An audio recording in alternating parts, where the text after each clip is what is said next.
जय हिंद साथियों, स्वागत है आप सभी का हमारे YouTube चैनल ज्ञान आरबीएल में। दोस्तों, आपको पता है कि मैं यूपीएसआई लेवल की आप सभी को संविधान की क्लासेस ला रहा हूं, ठीक है। और उसी क्रम में ये दोस्तों आपकी 20वीं क्लास है, ठीक है। और आज दोस्तों हम जो राज्य के नीति निर्देशक तत्व थे यानी कि भाग 4 इसको हम पूर्णतया समाप्त कर देंगे, ठीक है। तो दोस्तों ये अगर देखें हम राज्य के नीति तत्व की ये दूसरा पार्ट है, ठीक है, और दूसरा और अंतिम पार्ट है। तो चलिए दोस्तों शुरू करते हैं। उसके पहले बता दें आपको कि साथियों, जो बच्चे पहली बार जुड़े चले जाइए हमारे प्लेलिस्ट पर। देखिए हमने प्लेलिस्ट बना दिया अपने ज्ञान आरबीएल यूट्यूब पर। देखिए जैसे जाएंगे आपको मिल जाएगा। पहले देख सकते हैं संविधान 2025 यूपीएसआई यूपीपी। किसी भी एग्जाम्स के लिए आप ये ले सकते हैं दोस्तों, ठीक है। एक क्रम में लगी हुई वीडियो मिल जाएंगी। उसके अलावा हमने मूल विधि की क्लासेस भी शुरू की हैं दोस्तों। यूपीएसआई की लेवल के दोस्तों लगभग 7 हमने अधिनियम पढ़ा दिए हैं, आप सभी के लिए जा करके देख सकते हैं। और स्टैटिक जीके भी हमने पढ़ाया है दोस्तों, तो स्टैटिक जीके भी आप जा करके देख सकते हैं बहुत ही शानदार तरीके से, ठीक है। इसके अलावा दोस्तों ये देखिए हमारे जो मूल विधि क्लासेस, दहेज प्रथा हो गया, सूचना का अधिकार हो गया, भ्रष्टाचार हो गया, राष्ट्रीय एनएसए हो गया, राष्ट्र का एससी एसटी एक्ट हो गया, पर्यावरण मानवाधिकार, इनको हम करा चुके हैं। तो जा करके देख सकते हैं। जिनको चाहिए पीडीएफ वगैरह हमारे ज्ञान आरबीएल ऐप को डाउनलोड कर लें। और देखिए ये है हमारे स्टैटिक जीके ई बुक स्पेशल टॉपिक्स की, देख सकते हैं। ये सभी एग्जाम्स के लिए मोस्ट इंपॉर्टेंट है। ये टॉपिक्स, इतने सारे टॉपिक्स आपको 99 रुपीज़ में मिल जाएंगे। कहाँ से? हमारे ज्ञान आरबीएल ऐप पे जाकर के ले सकते हैं और इनको प्रिंट भी करवा सकते हैं डाउनलोड करने के बाद। कैसे मिलेगा? तो ज्ञान आरबीएल ऐप जैसे डाउनलोड करेंगे दोस्तों, ई बुक्स वाले कॉलम में चले जाएंगे और जैसे ई बुक्स वाले कॉलम में जाएंगे देखिए ये आपको यूपीएसआई की मूल विधि पीडीएफ के बैच मिल जाएगा दोस्तों। 149 रुपये में आपको मिल जाएगा दोस्तों। इसमें हमने टोटल 20 तरीके का अधिनियम हमने बताए थे, जिनमें दोस्तों 19 हमने डाल दिए हैं। अभी दोस्तों आयकर अधिनियम 1961 बचा, जिसे हाल ही में डाल दिया जाएगा, ठीक है। तो जाकर ले सकते हैं दोस्तों, इन्हें बाहर निकलवा के प्रिंट भी करवा सकते हैं। इसके अलावा करंट अफेयर हो जाएगा 2025 का 25 रुपये में, ठीक है। जनहित याचिका हो गया, कंप्यूटर की ई बुक हो गई, यूपी SSSC सभी एग्जाम्स के लिए, खास करके जूनियर असिस्टेंट वगैरह के लिए, ठीक है। हिंदी की ई बुक्स आपको मिल जाएगी, जैसे हिंदी भाषा का इतिहास 25 रुपये में, 27 रुपये में दोस्तों, ठीक है। हिंदी व्याकरण हो गया 50 रुपये में, हिंदी साहित्य की ई बुक हो गई 50 रुपये में, उत्तर प्रदेश स्पेशल 50 रुपीज़ की है। और ये रही स्टैटिक जीके दोस्तों 99 रुपीज़ में, जो आपके ये सारे टॉपिक्स हैं। किसी भी एग्जाम्स के लिए अगर पूछा तो ले सकते हैं, ठीक है। इसके अलावा दोस्तों इसी तरीके से आप जाएंगे तो नीचे दोस्तों आपको जियोग्राफिक पीडीएफ मिल जाएगी, पॉलिटिक मिल जाएगी, ठीक है, हिस्ट्री की भी मिल जाएगी। तो जा करके किसी भी पीडीएफ को आप परचेस कर सकते हैं। तो जाइए दोस्तों, लिंक डिस्क्रिप्शन बॉक्स में दिया गया है, जा करके ले सकते हैं। चलिए शुरू करते हैं। तो मेरे साथियों, इसके हमने पहले वाले वीडियो हमने केवल और केवल दोस्तों राज्य के नीति निषेध तत्व के बारे में देखा था। आपको पता है कि अनुच्छेद 36 से 51 तक होता है और भाग 4 में। तो आज हम 36 से 51 तक पूरा हम देखने वाले हैं। तो चलिए शुरू करते हैं। तो चलिए दोस्तों 36 देखिए, अनुच्छेद 36 देखते हैं, क्योंकि 36 से 51 तक ये फैला हुआ है। तो 36 से 51 तक फैला हुआ, तो आर्टिकल 36 देखते हैं। 36 क्या कहता है? राज्य की परिभाषा। देखिए बहुत ज़्यादा इंपॉर्टेंट ये है नहीं। राज्य की परिभाषा कैसे? तो दोस्तों आपने देखा होगा कि हमने जो भाग 3 में यानी कि मौलिक अधिकारों में बताया था राज्य की परिभाषा के बारे में, सेम वही चीज़ इसमें भी, यानी कि भाग 4 में राज्य का अर्थ वही है जो मूल अधिकारों से संबंधित भाग 3 के अनुच्छेद 12 में था, ठीक है। इसलिए राज्य के अंतर्गत, यानी इस राज्य के अंतर्गत जो दोस्तों जहां कहीं भी राज्य मिलेगा उसके अंतर्गत कौन कौन सी चीजें हो सकती हैं, यानी कि राज्य के अंतर्गत केंद्र और राज्य सरकारों की विधायिका, ठीक है, यानी केंद्र और राज्य सरकारों की विधायिका आ जाएंगी। कार्यपालिका के सभी भाग, कार्यपालिका के तक जितने भी चीजें आती हैं। स्थानीय प्राधिकरण हो गए, जैसे कि आपका दोस्तों स्थानीय प्राधिकरण, चाहे आपका पंचायतें समझ लीजिए, है ना, ग्राम पंचायतें, शहरी निकाय, है ना, और देश के अन्य सभी लोक प्राधिकरण शामिल होंगे, ठीक है। बहुत ज्यादा इंपॉर्टेंट नहीं है, ठीक है। चलिए आपसे पूछेगा कि मौलिक राज्य के नीति तत्वों के राज्य की परिभाषा किसमें दी गई, तो आप आर्टिकल 36 बता देंगे, बस इससे यही आएगा, ठीक है। चलिए 37 का कहता है कि राज्य के नीति निर्देशक तत्वों की प्रकृति क्या होगी? गैर न्यायिक होगी। गैर न्यायिक मतलब क्या दोस्तों? इसके लिए आप न्याय की गुहार नहीं लगा सकते कि मान लिया दोस्तों आपके नीति निर्देशक तत्वों का दोस्तों हनन हो रहा है, तो आप इसके लिए सुप्रीम कोर्ट या फिर हाई कोर्ट, किसी भी कोर्ट जा करके आप ये नहीं कह सकते कि हाँ सरकार से कि जबरदस्ती इसको लागू करवाइए, ये आप नहीं करवा सकते। ठीक है, तो इसीलिए दोस्तों इसको गैर न्यायिक बताया गया। अब लागू किसको करवा सकते दोस्तों, हमने भाग 3 में बताया था कि मौलिक अधिकारों को आप सीधा सुप्रीम कोर्ट जा सकते हैं कि भैया नहीं ये हमारा हनन हुआ है। ठीक है, तो राज्य के नीति निर्देशक तत्वों के अंतर्गत क्या होगा कि ये न्यायिक नहीं होंगे, इसके लिए आप न्यायालय नहीं जा सकते और किसी के भी द्वारा जबरदस्ती से लागू नहीं कराया जा सकता है, इन्हें लागू नहीं करवाया जा सकता है, लेकिन फिर भी देश के शासन में मूलभूत अपना योगदान देते हैं। जैसे कि दोस्तों आपका आर्टिकल 44 का कहता है, आर्टिकल 44 का कहता है यूसीसी समान नागरिक संहिता। ठीक है, तो ये जरूरी नहीं है कि आप जाइए सुप्रीम कोर्ट जाइए कि भैया यहाँ पे हमारे राज्य में यूसीसी लागू नहीं है, आप लागू करवाए। देखिए ये आपके राज्य का विषय, राज्य सरकार चाहे तो उसे लागू करेगी, नहीं चाहती तो नहीं लागू करेगी। ठीक है, ये तो फिर केंद्र कोई कानून बना के ले आए, ठीक है, वो अलग चीज है। मगर दोस्तों अगर राज्य की बात आएगी तो ऐसी चीजें इसमें इसके अंतर्गत जो भी होंगी दोस्तों वो आप जबरदस्ती लागू नहीं करवा सकते हैं। ठीक है, चलिए अनुच्छेद 38 का कहता है कि राज्य लोक कल्याण की अभिवृद्धि के लिए सामाजिक व्यवस्था बनाए रखना।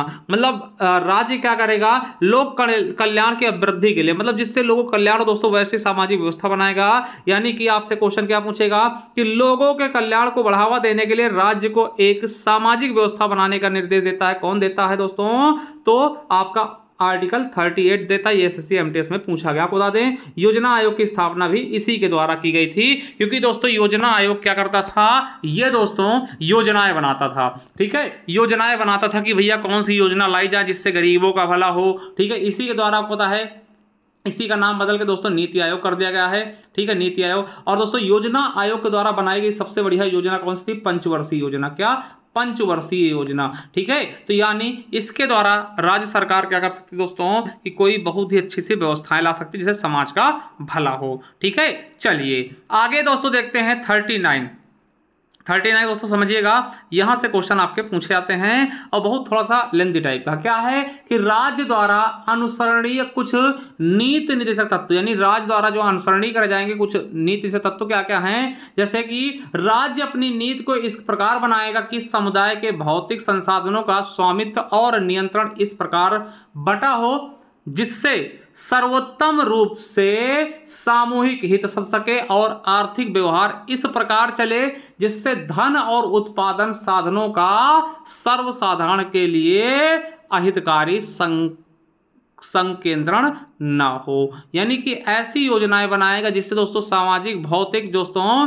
क्या हो, इनमें दोस्तों सभी लोगों के लिए, वो सभी लोगों के लिए सार्वजनिक हित मतलब सामूहिक हित साथ सके, मतलब सबके लिए वो हितकारी हो, ऐसा नहीं कि किसी को डिस्टरबेंस करें।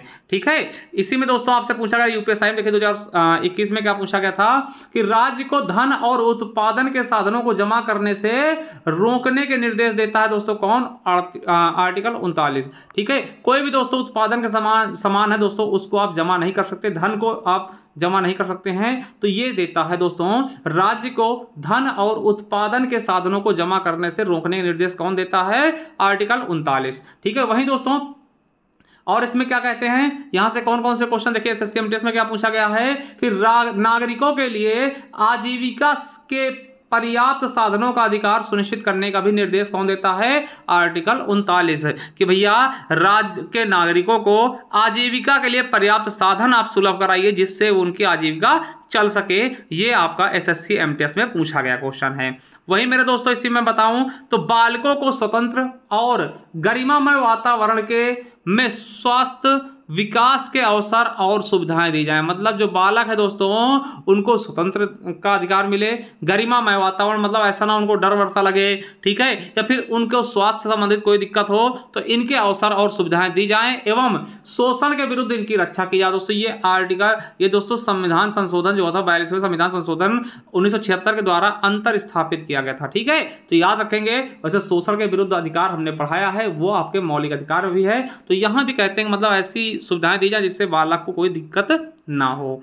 ठीक है, चलिए यहीं पर दोस्तों पुरुष और स्त्री कर्मकारों के स्वास्थ्य और शक्ति का और बालकों के सुकुमार अवस्था का दुरुपयोग ना हो। यानी कि दोस्तों की ऐसा कोई काम ना हो जिससे पुरुष और स्त्री के स्वास्थ्य में कोई दिक्कत आए, उनके शक्ति का क्षरण हो, या फिर बालकों की सुकुमार अवस्था का दुरुपयोग ना, मतलब जैसे बालक है उसकी सुकुमार मतलब कोमल अवस्था, यानी कि जिसमें उसे पढ़ना चाहिए था, वो आर्थिक तंगी की वजह से कोई काम धाम करना शुरू करे, भीख मांगना शुरू करे, तो ऐसे सिचुएशन ना आए, इनके लिए कुछ सरकार कुछ करे। ठीक है, तो यानी कि बालकों की सुकुमार अवस्था का दुरुपयोग ना हो और आर्थिक आवश्यकता में विवश होकर नागरिकों को ऐसे रोजगार में ना जाना पड़े जो उनकी आयु तथा शक्ति के अनुकूल हो।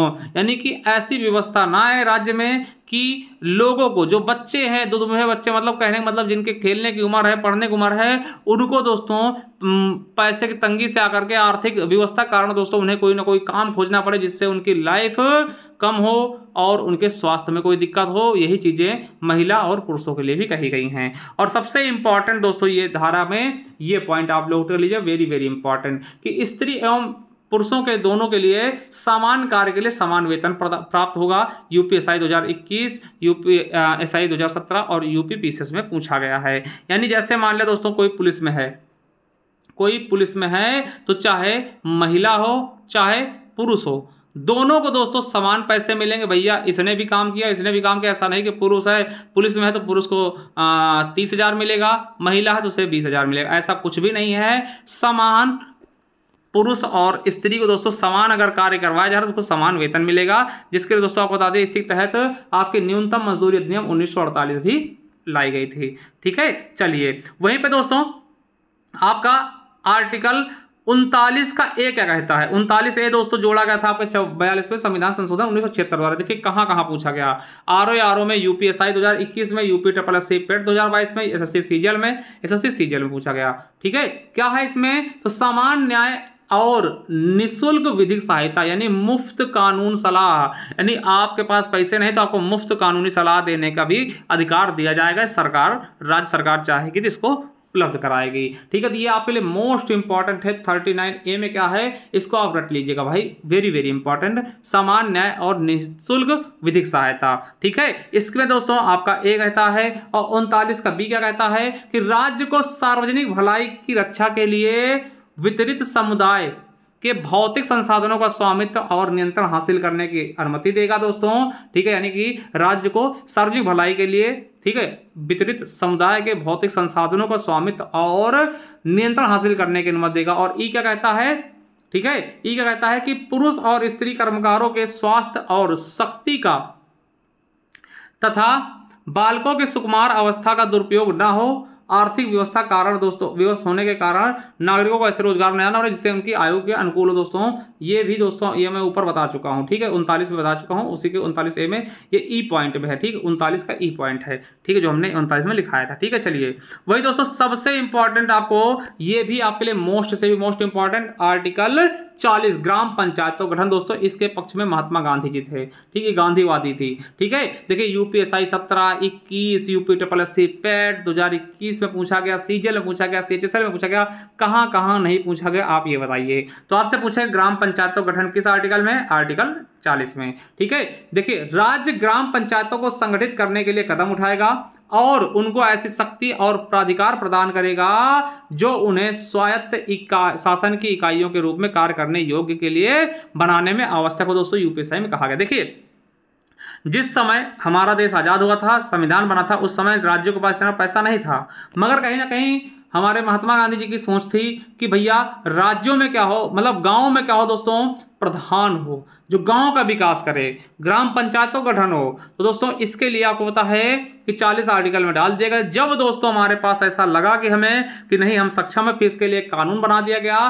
कि भैया संविधान संशोधन 73 और 74 किया गया, जिसमें राज्य के द्वारा, जिसमें पंचायती राज्य को संवैधानिक दर्जा दे दिया गया बलवंत राय मेहता समिति त्रिस्तरीय सिफारिश पर ना दोस्तों, तो दिया गया। आपको बता दें कि इसके जरिए दोस्तों क्या हुआ, इसके लिए कानून बना दिया गया। भैया अब देखिए अब राज्य का अधिकार नहीं हुआ। ठीक है, राज्य चाहे कि ग्राम पंचायत गठन करे नहीं ना करे, इसके लिए दोस्तों एक कानून बना दिया कि भैया करिए। ठीक है, और इसके लिए इस तरह शक्तियां भी दी गई भैया कि 29 विषय पे ग्राम पंचायत कानून बनाएगा, ऐसी चीजें पूरा का पूरा दिया गया जो कि हम संविधान संशोधन में पढ़ाएंगे अभी। ठीक है, आगे चलिए अगला है कि भारत में पंचायती राज व्यवस्था राज्य के नीति निषेध तत्वों के अंतर्गत रची गई। दोस्तों ये आपके पेट में पूछा गया क्वेश्चन है। चलिए वहीं आर्टिकल 41 का कहता है कि कुछ दशाओं में काम, शिक्षा और लोक सहायता पाने का अधिकार। दोस्तों यूपीएसआई और यूपीपीसीएस में पूछा गया। आर्टिकल 41 कहता है मतलब कुछ दशाओं में, जैसे मान लिया दोस्तों कोई विकलांग है, कोई वृद्धा है, तो उसको भैया काम दे दीजिए, शिक्षा दीजिए या फिर कोई सहायता दे दीजिए। जैसे मिलता है सहायता, कैसे वृद्धा पेंशन मिलता है ना, वृद्धा पेंशन और विधवा पेंशन, ठीक है, विकलांग भत्ता, बेरोजगारी भत्ता, मनरेगा। दोस्तों ये इसी आर्टिकल के अंतर्गत आएंगे। आपसे क्वेश्चन पूछ सकता है, क्या पूछ सकता है कि राइट टू वर्क दोस्तों किस अधिनियम के तहत,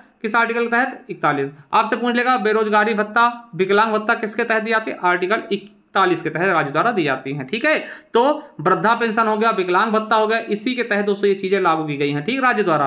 बेरोजगारी भत्ता, मनरेगा। देखिए यहां पर मनरेगा क्या है? महात्मा गांधी रोजगार गारंटी अधिनियम 2005 भारतीय श्रम कानून और सामाजिक सुरक्षा उपाय है, जिसका उद्देश्य काम करने का अधिकार यानी राइट टू वर्क की गारंटी देता है। यूपी ट्रिपल पेट में 23 में पूछा गया था। चलिए वही दोस्तों आर्टिकल 42 क्या कहता है कि काम में न्याय संगत और मानवोचित दशाओं में प्रसूति सहायता का उपबंध। दोस्तों आपके एनटीपीसी में पूछा गया प्रसूति सहायता। समझिएगा दोस्तों कि महिलाओं के बारे में बताया गया है कि काम की न्याय संगत और मानवोचित दशाओं में प्रसूति सहायता। दोस्तों यानी कि कामकाजी महिलाओं के लिए काम करने की परिस्थितियां उपलब्ध कराने के साथ साथ उनके उत्पीड़न की रोकथाम और इसके लिए संगठन में व्यवस्था करना शामिल है, एसएससी सीएचएसएल में कहा गया है। यानी कोई भी महिला है दोस्तों, उसके इन्वायरमेंट को बिल्ड करना जिससे महिला वहां पे किसी भी तरीके से प्रताड़ित ना हो, उसके अंदर डर का माहौल ना हो कि उसके साथ छेड़छाड़ किया जाएगा या उसका रेप हो सकता है, इस तरीके का डर उसके अंदर ना हो, ऐसा माहौल बनाना।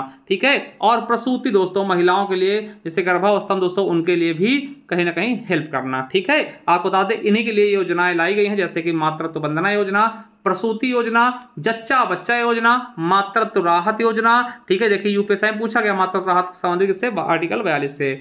मातृत्व लाभ अधिनियम 1961 लाया गया था। गर्भ का चिकित्सीय समापन अधिनियम 1971 यूपीएसआई में पूछा गया दोस्तों, ये भी आर्टिकल 42 के तहत लाया गया। यानी कि जो प्रसूति महिलाएं दोस्तों, गर्भवती महिलाएं हैं, उनके लिए भी उपबंध किए जाएं। ठीक है, चलिए आर्टिकल 43 का कहता है कि कर्मकारों के लिए निर्वाह मजदूरी।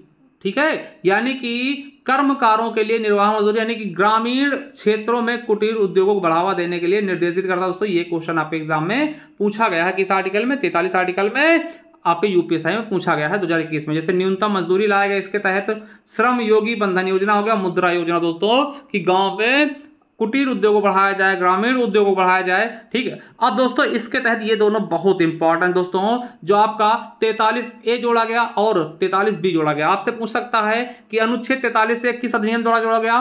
तो 42वां अधिनियम में संशोधन द्वारा, तो 42वां संविधान संशोधन 1976 द्वारा जोड़ा गया। देखिए यूपी पुलिस में, यूपीपीसीएस में पूछा गया है, एसएससी सीजीएल में पूछा गया, यूपीएसआई में पूछा गया। ठीक है, वही पूछेगा सहकारी समितियों का उन्नयन दोस्तों बढ़ावा देना, किसमें जोड़ा गया? देखिए सहकारी समितियां कहीं भी अगर आ जाए तो वो 97वें संविधान संशोधन द्वारा 2011 द्वारा जोड़ा गया। ठीक है, यूपीएसआई में पूछा भी गया है। तो चलिए 43 का एक कहता है कि उद्योग के प्रबंध में कर्मकारों का भाग लेना, प्रबंधन में श्रमिकों की सहभागिता। यानी कि प्रबंधन में श्रमिकों की सहभागिता किसमें कहा गया है, किस आर्टिकल में? तो 43A में। 43 देखिए जहां कहीं भी ए बी लगा होगा इसका मतलब बाद में जोड़ा गया है, मूल संविधान में नहीं था। तो इसे कब जोड़ा गया? 42वें संविधान संशोधन द्वारा। ठीक है, वहीं सहकारी समितियों का उन्नयन यानी सहकारी समितियों को बढ़ावा देना किसमें बताया गया है? देखिए एसएससी एमटीएस और यूपीएसआई में पूछा गया है, तो आर्टिकल 43 के बी में। कब जोड़ा गया? 97वां संविधान संशोधन करके। ठीक है, याद रखेंगे कि सहकारी समितियां केवल राज्य मंडल, क्या सहकारी समितियां केवल राज्य विधानमंडल के क्षेत्राधिकार के अंतर्गत आती है दोस्तों, ये भी रखेंगे केवल राज्यों के अंतर्गत आती है, राज्य विधानमंडल के अंतर्गत ही आएंगी दोस्तों। वहीं आता है अनुच्छेद 44 जो बहुत चर्चित था दोस्तों। अनुच्छेद 44 बहुत चर्चित है कि नागरिकों के लिए एक समान नागरिक संहिता। एक समान नागरिक संहिता, इसका मतलब पता क्या होता है? चलिए ये क्वेश्चन पूछे गए हैं RRB NTPC 2021, 2022, UPSI group D junior assistant 2025, UP SSC पेट 2025 में। ठीक है, यूसीसी मतलब होता है दोस्तों समान नागरिक संहिता, समान सिविल संहिता दोस्तों, यानी कि सभी राज्यों में एक ही कानून लागू होंगे। ऐसा नहीं कि मुस्लिम वाला अलग पर्सनल बोर्ड लेकर घूमे, हिंदू अपना अलग पर्सनल बोर्ड लेकर घूमे, सिख अपना अलग ले लें, ईसाई अपना अलग ले लें। ठीक है, तो जहां यूसीसी लग जाएगा वहां सबके दोस्तों शरीयत का कानून रद्द हो जाएगा, जो हिंदू मैरिज अधिनियम दोस्तों वो रद्द हो जाएगा। मतलब केवल और केवल एक ही कानून लागू हो जो सब पे लागू होगा। ठीक है, तो ये चीज होती है यूसीसी, नागरिकों के लिए एक समान संहिता दोस्तों, याद रखिएगा। देखिए गोवा में आजादी के बाद 1962 से दोस्तों यूसीसी लागू है। अभी तक दोस्तों गोवा एकमात्र राज्य था, मगर दोस्तों मगर याद रखिएगा, पूछ सकता है, यूपीएसआई में पूछा गया क्वेश्चन है। ठीक है, यूसीसी देखिए 2025 में यूसीसी यानी यूनिफॉर्म सिविल कोड लागू करने वाला पहला राज्य उत्तराखंड बन गया दोस्तों। बिल लेकर आया है और इसने लागू कर दिया है उत्तराखंड, धामी सरकार द्वारा। चलिए अनुच्छेद 45 क्या कहता है दोस्तों, तो 0 से 6 वर्ष से कम के बालकों के लिए निःशुल्क और अनिवार्य शिक्षा का अधिकार यूपीएसआई 2021 में पूछा गया है। यानी देखिए 0 से 6 मतलब तो 0 वर्ष यानी कि आरंभिक बाल्यावस्था देखभाल, और सभी बच्चों, देखिए आरंभिक बाल्यावस्था देखभाल जब बच्चा पैदा हो। ठीक है, और शिक्षा सभी बच्चों को 6 वर्ष तक दी जानी चाहिए दोस्तों, यानी 0 से लेकर 6, जिसे इसमें आड़ी बाड़ी यानी आंगनबाड़ी आपने सुना होगा, दलिया वलिया में दोस्तों, वो इसी का उदाहरण है। ठीक है, और दोस्तों याद रखेंगे पहले इसमें क्या था दोस्तों, समझिए पहले इसमें क्या था, पहले 0 से 6 नहीं था, यहाँ पे 6 से 14 वर्ष के बच्चों को निःशुल्क प्राथमिक शिक्षा दी जाए, ये पहले था। मगर 86वां संविधान संशोधन 2002 करके ये वाली चीजें आपकी अनुच्छेद 21A में डाल दी गई, शिक्षा का अधिकार बना दिया गया। और यहां से दोस्तों इस चीज को हटाकर 6 से 14 हटा करके, क्योंकि ये मौलिक अधिकार बना दिया गया, यहां पर 6 से 14 को काट करके 0 से 6 वर्ष कर दिया गया। ठीक है, तो याद रखेंगे ये संशोधन किसमें किया गया, 86वें संविधान संशोधन द्वारा। ठीक है, चलिए वही 46 का कहता है, अनुच्छेद 46 का कहता है कि अनुसूचित जाति, अनुसूचित जनजाति तथा अन्य पिछड़े वर्गों के शिक्षा एवं अर्थ संबंधी हितों की अभिवृद्धि, यानी कि शिक्षा और अर्थ संबंधित हितों की अभिवृद्धि करनी होगी SC ST OBC के लिए। चलिए 47 का कहता है कि पोषाहार स्तर और जीवन स्तर को ऊंचा करने और लोक स्वास्थ्य को सुधारने का राज्य कर्तव्य होगा, यानी कि पोषण के स्तर को बढ़ाने के लिए सार्वजनिक स्वास्थ्य में सुधार के लिए दोस्तों व्यवस्था करेगी यूपीएसआई 2017 में पूछा गया। यानी कि आपको बता दें राज्य सरकार जो आपके गुटखा बंद करती है, कि गुटखा बैन लगा दिया, दारू बंद कर दिया, यानी शराब की बिक्री बंद कर दी, जैसे बिहार में बंद हुआ था। ठीक है, ड्रग्स बंद कर दे, नशीली दवाएं बंद कर दे, उन पर जो प्रतिबंध लगाया जाता है दोस्तों वो आर्टिकल 47 का ही इस्तेमाल करती है। आपसे पूछा जाएगा कि क्या पूछेगा कि नशीली दवाइयों के उपयोग को प्रतिबंध किस आर्टिकल में है, तो 47 है। राज्य सरकार, देखिए आपको पता है ना किसी किसी राज्य में दारू बैन है, शराब बैन है, किसी किसी राज्य में शराब बैन नहीं है, तो ये क्यों? आप कहेंगे सर ये तो सब जगह होना चाहिए। भैया वो राज्य का पार्ट है, यानी कि राज्य के नीति निर्देशक तत्व में आता है, कोई मौलिक अधिकार नहीं है। ठीक है, यानी राज्य सरकार चाहे तो अपने राज्य में दारू बंद कर दे, राज्य सरकार चाहे तो दारू न बंद करे। तो गुटखा, शराब, है ना, खैनी, तंबाकू, जो भी चीजें हैं हानिकारक नशीली दवाइयों एवं ड्रग्स आदि पर प्रतिबंध इसी के तहत लगाया जाता। चलिए 48 का कहता है वेरी वेरी इंपॉर्टेंट, देखिए यूपीएसआई में पूछा गया, SSC CHSL में पूछा गया, यूपीएसआई 2021 पूछा गया कि कृषि और पशुपालन संगठन, वेरी वेरी इंपॉर्टेंट। इसी के तहत आर्टिकल 48 के तहत ही गाय, बछड़े और अन्य दुधारू के पशुओं के वधों पर रोक लगा सकती है गवर्नमेंट। ठीक है, याद रखिएगा। ठीक है, तो यानी गाय बछड़े के काटने पर जो रोक लगाया था दोस्तों इसी आर्टिकल का प्रयोग किया जाता है किसी भी राज्य में। ठीक है, यानी राज्य को आधुनिक और वैज्ञानिक पद्धति पर कृषि और पशुपालन को सुव्यवस्थित करने के लिए कौन सा आर्टिकल जिम्मेदार है, तो आर्टिकल 48 दोस्तों यूपीएसआई में पूछा गया।